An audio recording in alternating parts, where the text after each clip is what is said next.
पहले अपने शिव गुरु के चरणों में प्रणाम करती हूँ, मैया पार्वती के चरणों में प्रणाम करती हूँ, नीलम दीदी हरेंद्र भैया के चरणों में प्रणाम करती हूँ, सभी गुरु भाई गुरु बहन के चरणों में प्रणाम करती हूँ, माता पिता के चरणों में प्रणाम करती हूँ। मेरे प्रणाम को स्वीकार कीजिए। गुरु भाई गुरु बहन कथा सुनाने जा रही हूँ, कृपा करके कथा के ध्यान से सुनिएगा। ध्यान से सुनने से ज्ञान मिलता है, आधी अधूरी कथा नहीं सुनना चाहिए, क्योंकि शिव गुरु का अपमान होता है। पूरा कथा सुनने से कथा के रहस्य के बारे में पता चलता है और ज्ञान भी मिलता है कि कथा में क्या कथा सुनने से अच्छा है क्या बुरा है। इसलिए कथा को हमेशा पूरा सुनना चाहिए ताकि ज्ञान मिले। एक गांव में एक पंडित जी रहते थे। पंडित पंडिताइन दोनों थे। अब पंडित पंडिताइन दोनों थे तो पंडिताइन जो थी वो मां नहीं बन पा रही थी।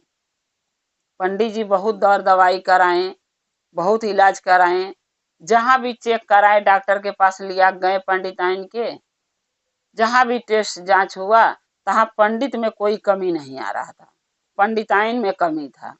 डॉक्टर बोलते थे पंडिताइन मां नहीं बन सकती। अब ये बात सोच के पंडित जी सोच के रह गए कि चलो कोई बात नहीं, हमारे किस्मत में औलाद नहीं है तो कोई बात नहीं। लेकिन पंडिताइन इस चीज से बहुत दुखी रहती थी कि मेरे कारण, मेरे वजह से मेरे पति जो हैं बाप नहीं बन सकते। ये चीज सोच के पंडिताइन दुखी रहती थी कि मैं क्या ऐसा काम करूं जो पंडित जी बाप बन जाए, इस खानदान का वारिस मिल जाए। तो एक दिन पंडिताइन ने सोची कि चलो कोई बात नहीं, अब जो हमारी बहन है उससे हम शादी करा देते हैं अपने पति के। तो पंडिताइन ने क्या करी, पंडित जी से बात करी कि पंडित जी आप दूसरी शादी कर लीजिए। पंडित जी बोले नहीं पंडिताइन, तुम्हें छोड़ के मैं दूसरी औरत के साथ शादी नहीं करूंगा। हमारे जीवन में तुम ही हो, एक ही पत्नी रहेगी और एक ही के साथ मैं अपना जीवन बिताऊंगा। पंडिताइन बोली नहीं पंडित जी, ये बताइए धन दौलत घर परिवार कौन देखेगा? आज वो आप हैं, हम हैं, जी रहे हैं, संभाल रहे हैं, कर रहे हैं, कल को नहीं रहेंगे तो घर परिवार बिखर जाएगा। इस खानदान का वारिस रहेगा तो खानदान आगे बढ़ेगा। पंडित जी कहते थे नहीं, मैं तुम्हें छोड़ के किसी और लड़की से शादी नहीं करूंगा, न पता कैसी वो आएगी। तुम तो आई मेरे साथ मेरे जीवन में तो हंसी खुशी हमारा तुम्हारा जीवन कट रहा है। एक यही कमी है ना कि तुम मां नहीं बन सकती, तो कोई बात नहीं, भगवान का महादेव का कृपा समझ के, उनका दया समझ के हमें भी स्वीकार कर लेता हूँ, क्योंकि महादेव का शिष्या थी पंडिताइन। तो बोले कि कोई बात नहीं, औलाद नहीं हुआ तो कोई बात नहीं। पंडिताइन बोली नहीं, हम गैर से शादी करने का नहीं बोल रही हूँ आपको। पंडित जी बोले फिर? बोली कि मैं अपनी बहन से शादी कराना चाहती हूँ, आप मेरी बहन से शादी कर लीजिए जो मेरी छोटी बहन है। हम अपनी बहन को अच्छी तरीके जानते हैं और आप भी उसको जानते हैं, तो इसकी हमारी बहन से शादी करके कोई दिक्कत नहीं होगा हमारे घर में, क्योंकि हम दोनों बहन हंसी खुशी मिलजुल के आपके साथ रहेंगे। तो पंडित जी बोले कि सोच लो पंडिताइन, जब एक मर्द के जीवन में दूसरी औरत आ जाती है, चाहे वो बहन हो, चाहे चाची हो, चाहे मनो रिश्ता में कुछ भी लगती हो, जब दूसरी औरत ही आ जाती है तो गृहस्थी बिखर जाता है पंडिताइन। ये बात के सोच लो, क्योंकि जब वो आ जाएगी तो हमारा झुकाव उसके तरफ भी होगा, क्योंकि हमके दोनों के साथ फिर रहना पड़ेगा, तुम्हारे साथ भी उसके साथ भी, फिर तुम्हें दुख होगा। पंडिताइन बोली नहीं, अरे बहन के आने से कौन सा दुख होगा, क्यों होगा, वो तो हमारी अपनी है, सगी बहन है। पंडिताइन नहीं मानी, पंडित जी के शादी करा दी और पंडित जी की शादी पंडिताइन के छोटी बहन से हो गया, यानी पंडित जी के साली से।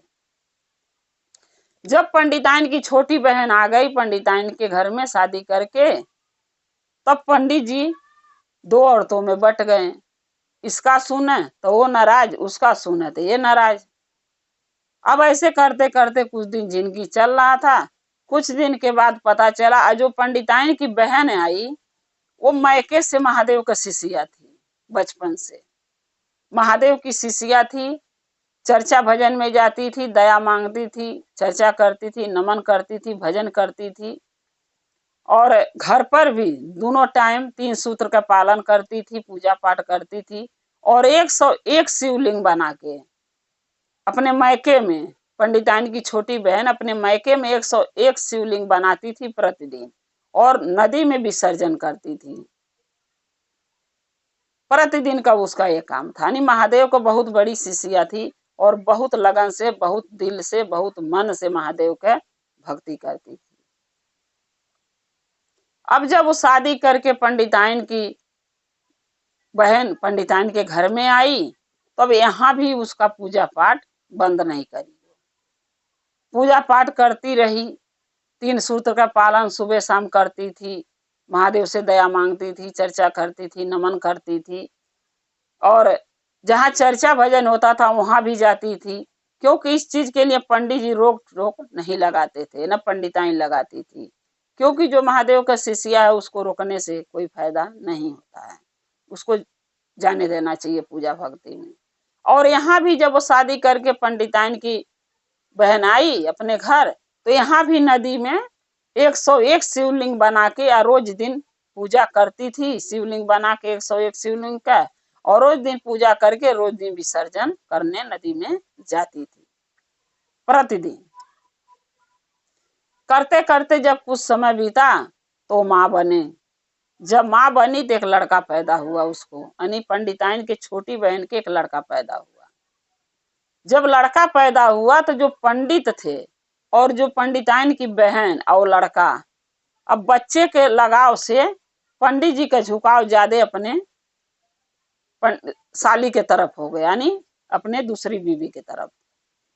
अब जो बड़ी वाली थी पंडिताइन, पंडित जी की बीवी पहली वाली, उसको हिंसा लगा होने, जलन लगा होने अपनी बहन से, ये सोच के कि जो पंडित जी मेरे कहे हुए रास्ते पर चलते थे, मेरे एक आवाज में मेरी बात सुन लेते थे, आज वो पंडित जी मेरी बहन के तरफ ज्यादा झुकाव है उनका, मेरी बहन के ज्यादा सुनते हैं, मेरा नहीं सुनते हैं। और पंडित जी भी मेरे हाथ से निकल गए, मेरी बहन के तरफ हो गए। जो बच्चा है वो भी माँ का ही, बच्चा तो भाई छोटे पर चाहे बड़े पर माँ के ही ज्यादा झुकाव रखता है, क्योंकि माँ के पास दूध पाता है पीने के, माँ सेवा करती है, तो ज्यादा झुकाव तो बच्चा माँ के तरफ ही रहता है। तो जब पंडिताइन ये बड़ी वाली जो थी गोदी में लेती थी तो बच्चा रोने लगता था, माँ के पास जाके चुप हो जाता था। तो इनको लगा होने की बच्चा भी मेरे पास नहीं रहता है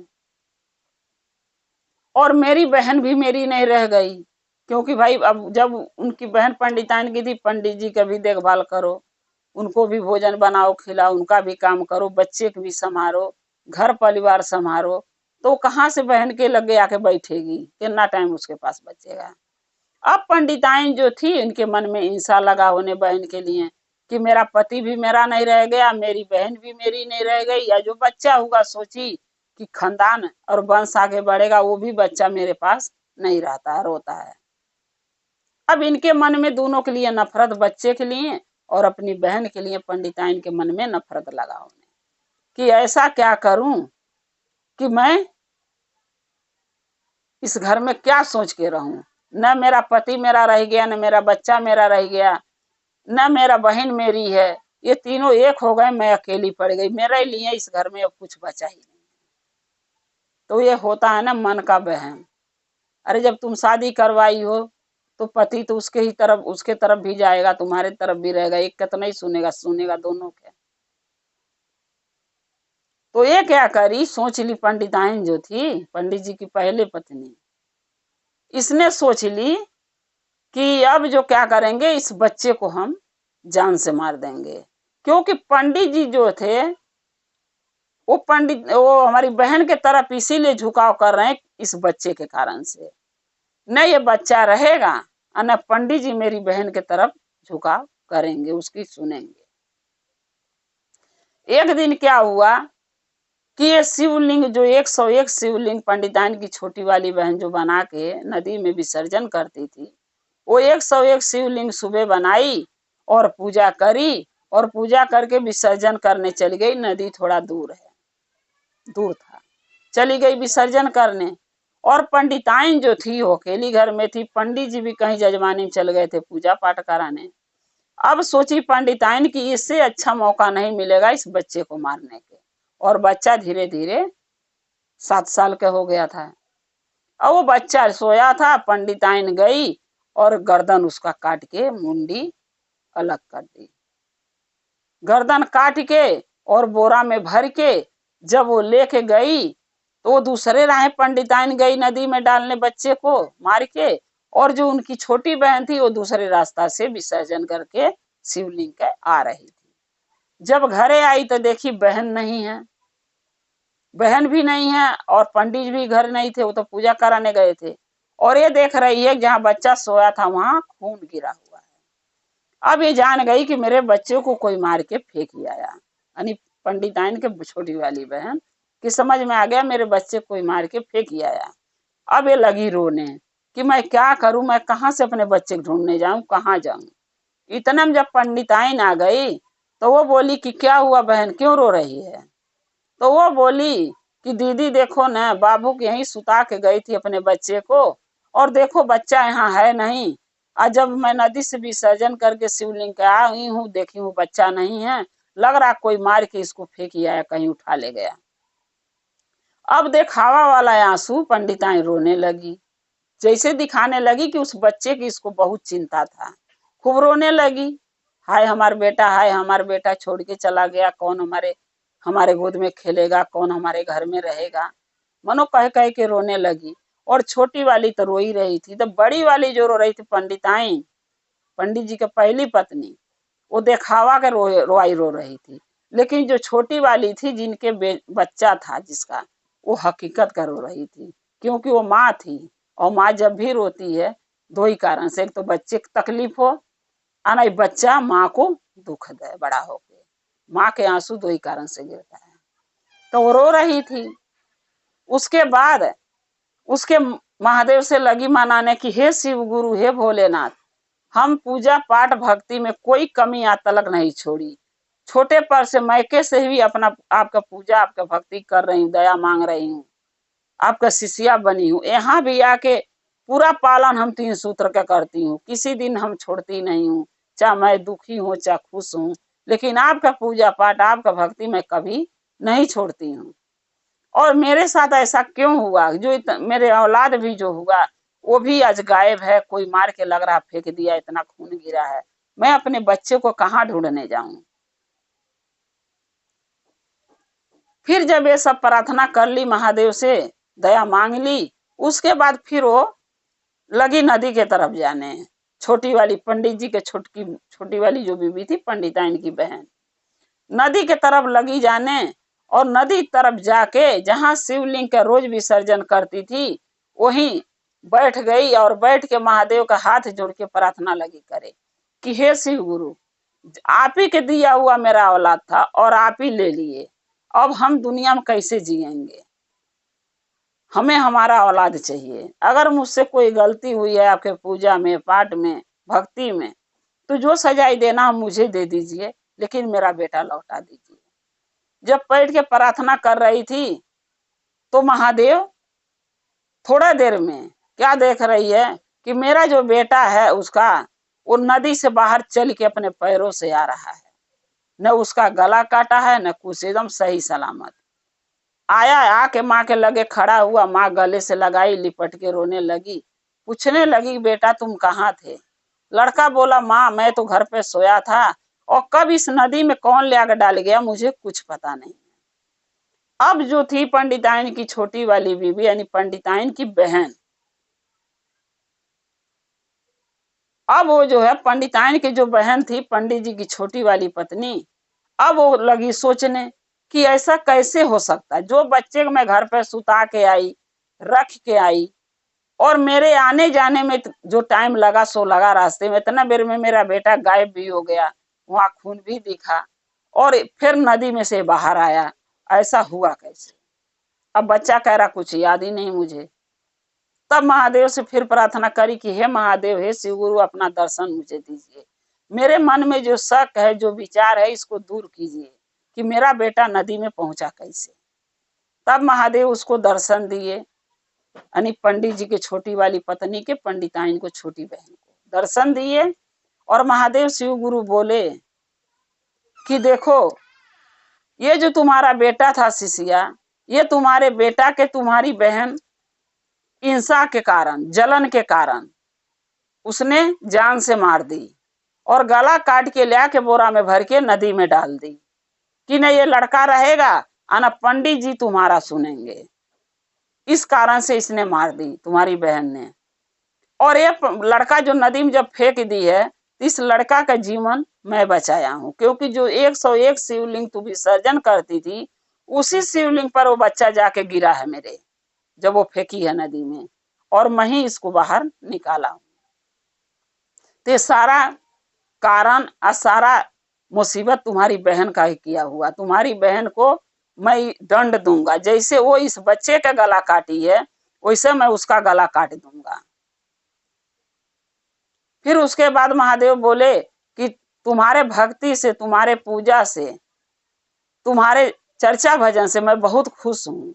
मांगो मुझसे, कुछ मांगना चाहती हो तो मैं देना चाहता हूँ। क्या मांगती हो? कुछ वरदान मांगो। तब वो पंडिताइन के छोटी वाली जो बहन थी वो बोली कि अगर महादेव हमें कुछ देना चाहते हैं तो मुझे कुछ नहीं चाहिए, धन दौलत रुपया पैसा गाड़ी बंगला कुछ नहीं चाहिए, और मेरे पास एक औलाद भी आपका दिया हुआ है, मेरे पास सब कुछ भरा पूरा है, मेरा पति भी साथ में मेरे है, बस मुझे इतना ही वरदान दीजिए कि मेरे बहन का जीवन दान में मुझे दे दीजिए।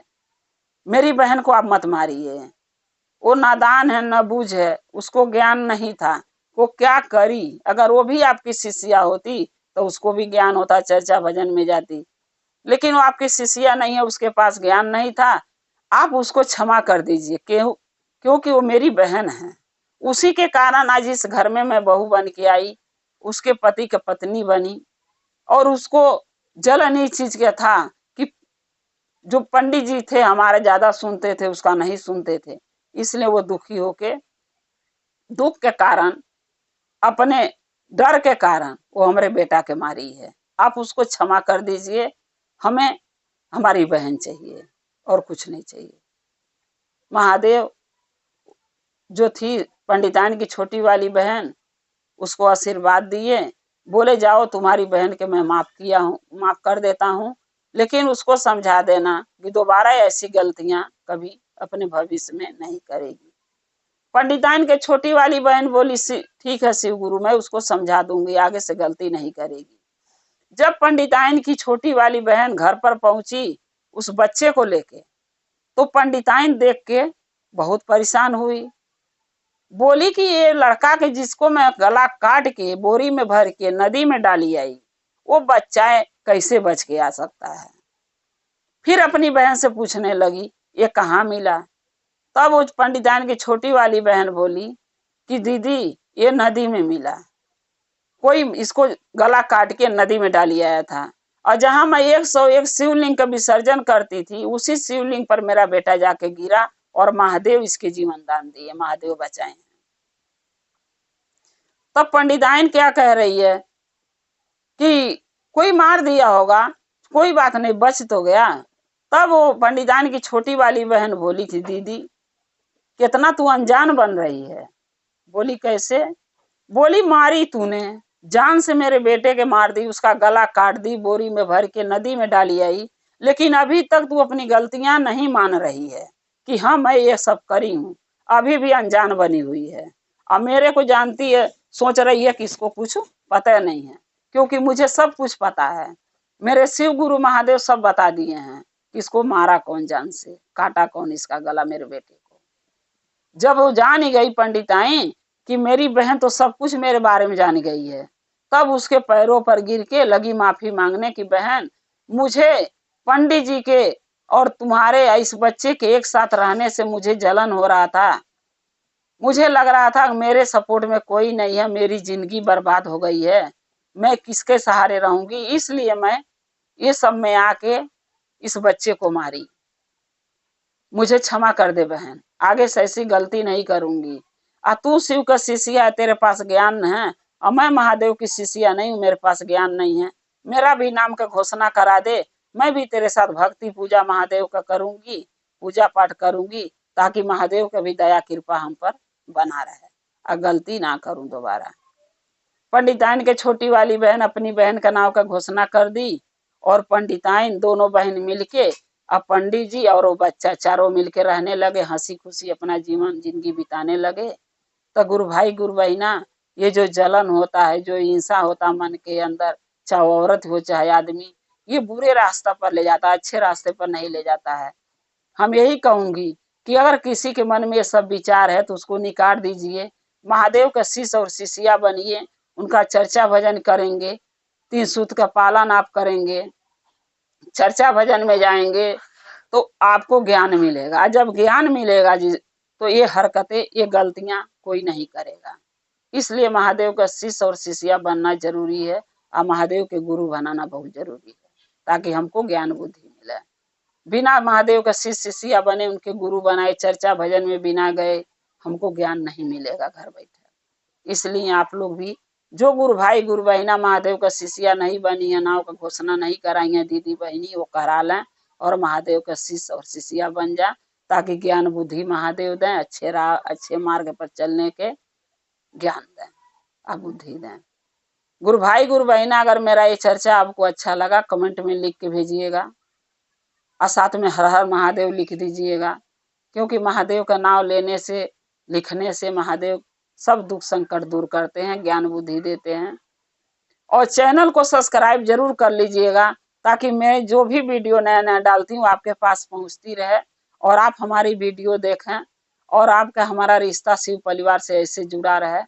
हर हर महादेव, घर घर महादेव, महादेव का कृपा और दया सदा आप लोग पर बना रहे, महादेव सदा आप लोग के साथ शिव। जय श्री।